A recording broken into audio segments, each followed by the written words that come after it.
कभी कभी एक नशेबाज और एक नशे से पीड़ित व्यक्ति के परिवार को कष्ट सहने पड़ते हैं। वो इसलिए नहीं कि क्योंकि वो बुरे हैं, बल्कि इसलिए कि उनको यही नहीं पता चलता कि कब और कहाँ उनको अच्छा बनना है। नमस्कार, मैं संजय गंगवार, प्रयास सेवा समिति की ओर से मैं आपके बीच पिछले काफ़ी दिनों से एक चर्चा लेकर आ रहा हूं, जो 28 डेज फार्मूले के तहत है कि किस तरह से एक नशे से पीड़ित व्यक्ति जो अपना घर पर रहकर ही ऐसा क्या अभ्यास करे जब उसने नशा छोड़ा हुआ है, ताकि वो एक नशे के नियंत्रण से निकल सके या वो एक अपनी ज़िंदगी को बेहतर कर सके, या उपचार के उपरांत भी ऐसा क्या करे वो जिससे कि उसको एक आगे बढ़ने के लिए एक अवसर मिलता रहे।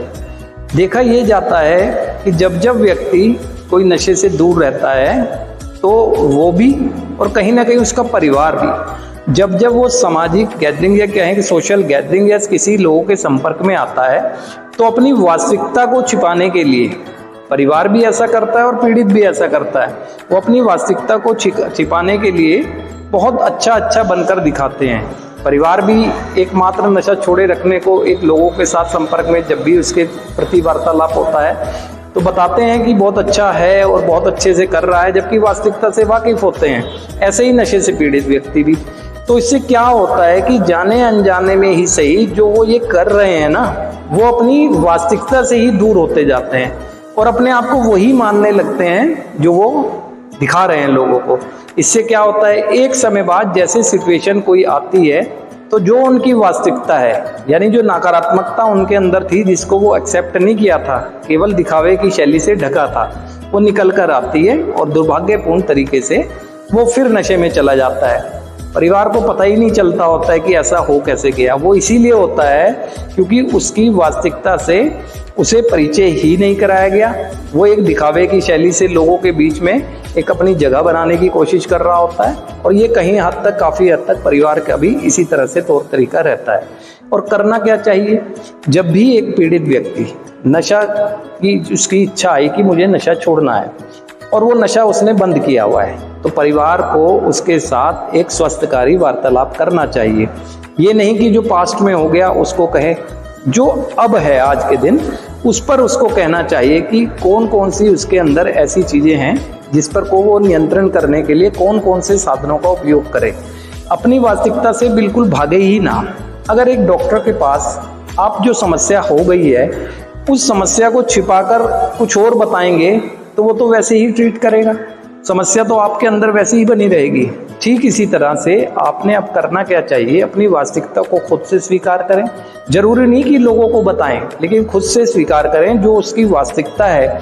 परिवार उसको ट्रीट करे और उसे एक मोटिवेट करता रहे जो उसके अंदर अच्छा है, लेकिन ये ना भूले कि उसकी वास्तविकता कैसी थी, कौन कौन से दोष थे, कौन कौन सी चीज़ों को उसे नियंत्रण करना चाहिए था। अन्यथा वो दिखावे की शैली में अपना स्वाभिमान बढ़ाने के चक्कर में कहीं ना कहीं वो दुर्भाग्यपूर्ण तरीके से फिर भी नशे में जा सकता है। तो ये जो 28 डेज के फार्मूला है ना, ये कारगर तभी सिद्ध होता है जब नशा छोड़ रखा है व्यक्ति ने, तो परिवार भी पूरी तरह से ये ना भूल जाए उसके कुछ समय नशे से दूर रहने से कि नहीं अब समस्या का समाधान हो गया। समस्या का समाधान तब होगा जब उसके अंदर अभी जो चीज़ें रह गई हैं, जो उसके रूट कोज में है, उसकी सोच, उसके विचार, उसके व्यवहार, उसकी आध्यात्मिक जो एक कहें क्षति हुई है जो उसे, उस तब ध्यान दे और उनको धीरे धीरे रिकवर, यानी कि उनको धीरे धीरे उसकी जो मानसिकता थी उसको स्वच्छता की तरफ लेके चले, स्वस्थकारी कार्य कराए, उससे ऐसी एक्टिविटियों में इन्वॉल्व करे जिससे उसकी माइंड में एक ऐसी एनर्जी आए जिससे कि वो एक स्वस्थ लगे मस्तिष्क से, और भीतर के रूप से उसके अंदर बदलाव होने चाहिए। ये नहीं कि वो वही एक्टिविटी करता रहे जो पहले करता था, जो केवल उसे क्षणिक सुख देती थी। टीवी देखना, खाली बैठकर मोबाइल के साथ लगे रहना, या उसको जो चीज़ अच्छी लगती है उस चीज़ में घुस जाना, वो यहीं तक रहेगी, सिचुएशनल रहेगी। उसको अंतर्मन की गहराई तक, उसको गहराई तक फील करना है उस एक्टिविटी को, ताकि वो उसके मन को नियंत्रण करने की शक्ति दे। ऐसी एक्टिविटियां अगर करेंगे आप तो बहुत संभव है कि जो आने वाली सिचुएशन में जो विचार आएंगे उसमें भ्रम नहीं आएगा और कोई गलतफहमी नहीं आएगी, क्योंकि आपने अपने मन को मजबूत कर लिया होगा। और मन की मजबूती तभी होगी जब उसको वो फील करेगा जो भी एक्टिविटी कर रहा है, ना कि ऊपर ऊपर से। ऊपरी बदलाव तो हमें कुछ समय के लाभ दे सकते हैं, लेकिन ज़्यादा अच्छे लाभ और ज़िंदगी को एक बेहतर करेंगे हमारे अंदरूनी बदलाव। तो आपको 28 डेज फार्मूले के अंतर्गत जो छोटे छोटे टिप्स दिए जा रहे हैं उसको अगर अमल में लाएंगे तो बहुत संभव है कि आप एक खुशभरा जीवन जी भी पाएंगे। आज के लिए धन्यवाद।